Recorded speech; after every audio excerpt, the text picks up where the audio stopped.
So I didn't do my post-game video last night, partially because it was a late game being played on the West Coast, but also because I was too annoyed with this loss. Like, as great as the comeback was for the Bulls, given they were down 20 at halftime and the fact they went on a tear in the second half to bring it within 1 point, the fact of the matter is the Bulls still lost this game to the Kings, a team that had lost 4 straight and 8 of their last 10. And it's the freaking Kings, one of the biggest disasters of a franchise in the NBA, and it comes at a time when you really need to get these types of wins. Knowing that you're about to embark on one of the hardest remaining schedules in the league, knowing there are 15 games left in the season, and knowing that you're taking a dip in the standings with the recent 5-game losing streak, and knowing that you've got teams right behind you who are going on hot streaks. Thank God the Celtics lost tonight, as well as the Sixers, so the Bulls still remain in sole position of the 4th seed, a half game ahead of the Celtics and a half game behind the Sixers. But anyway, knowing all of this, that's what makes this loss that much more brutal, because normally in a loss like this, you would say, well, it's just one game.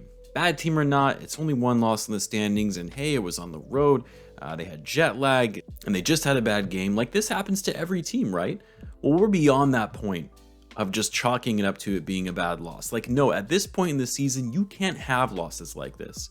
You can't have mental mistakes where you're fighting for playoff positioning in the final games of the season and you lose to a team like the Kings. You're given a bone going against a bad team and you can't win it. You just can't. And the other thing is, we're getting to the point where we really can't use the injury excuses anymore either, because Caruso is back in the lineup. Lavine played tonight, who's been missing time.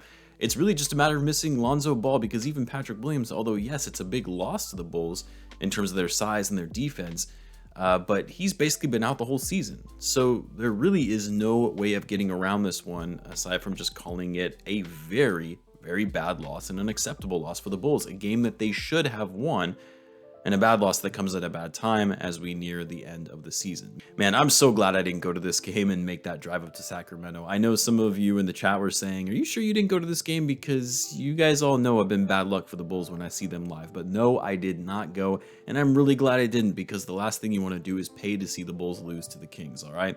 But look, this was one of those games where the Bulls really lost it from the first quarter because their energy and effort was non-existent. They came out slow, couldn't hit their shots, weren't playing strong defense, and I'm sure you noticed, but the Bulls never regained the lead after being up 5-2, and it got so bad to the point where the Kings took a commanding lead in the second quarter.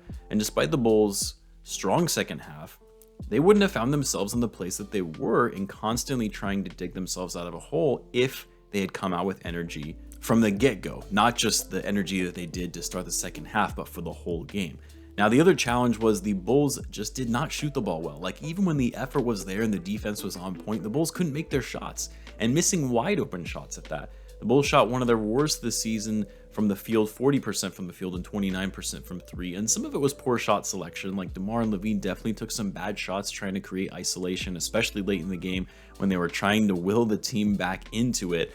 But even the good shots, the ones the Bulls usually make, they just were not going down. They were great at the free throw line tonight, but outside of that, the ball wasn't going in the bucket, and the Kings took advantage as a result.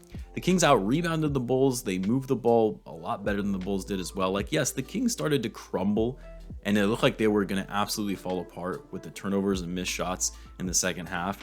But you got to give the Kings some credit. They didn't let the shift in momentum get to them, and they closed out the game. A lot of young teams who take big leads but don't know how to hold them would have cracked under the pressure, but they didn't. And they did so against one of the better teams in the league. Oh, and the Bulls also turned the ball over a lot in the first quarter. Like, in the second half, they did a better job of protecting the ball, but they just got too careless in that first quarter, which contributed to a lot for this loss.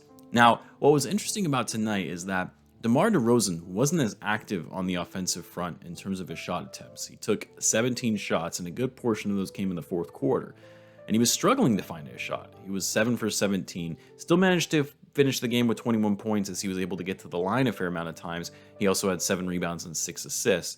Now, believe it or not, Vucevic actually took the most shots in this game, and surprisingly, he finally started hitting some threes. He finished the game with 23 points on 10 for 22 shooting to go along with 10 rebounds.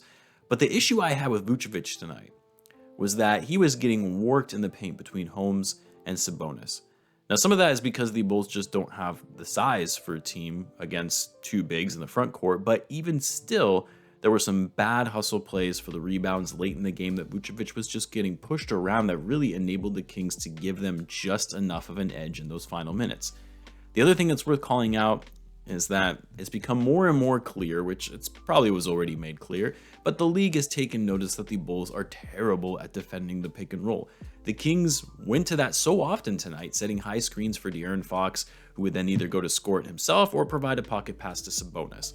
Fox was great in this game, by the way. Sheesh, 34 points on 13 for 25 shooting. This just wasn't Io's night on the defensive end, and even Caruso wasn't able to contain Fox for most of that game.